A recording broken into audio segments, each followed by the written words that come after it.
Roosevelt's speech, Strength and Decency, an address at the quarterly meeting of the Society of the Holy Name of Brooklyn and Long Island, Oyster Bay, New York, August 16, 1903. I am particularly glad to see a society as flourishing as your society has flourished, because the future welfare of our nation depends on the way in which we combine in our young men, strength and decency. Just this morning, while attending service on the great battleship Kearsarge, I listened to a sermon addressed to the officers and enlisted men in the Navy, in which the central thought was that each American must be a good man or he cannot be a good citizen.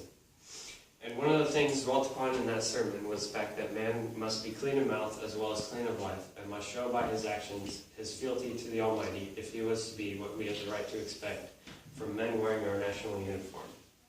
We have good scriptural authority that is not what goes into a man's mouth, but what comes out of it that counts. I am not addressing weaklings, so I should not have taken the time to come here. I am addressing strong, vigorous men engaged in hard, active work of life, and therefore men who will count for good or for evil.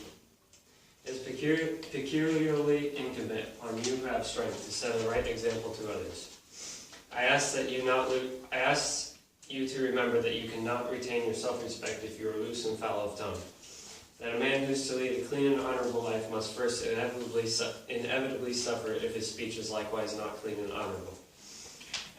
Every man knows the temptations that beset all of us in this world. At times, any man will slip.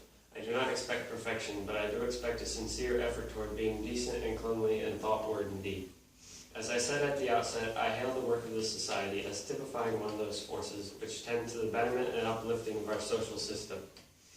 I expect you to be strong. I would not respect you if you were not. I do not want to see Christianity professed by weaklings, but I want to see a moving spirit upon men of strength. On the contrary, I should hope to see each member of this society from his membership in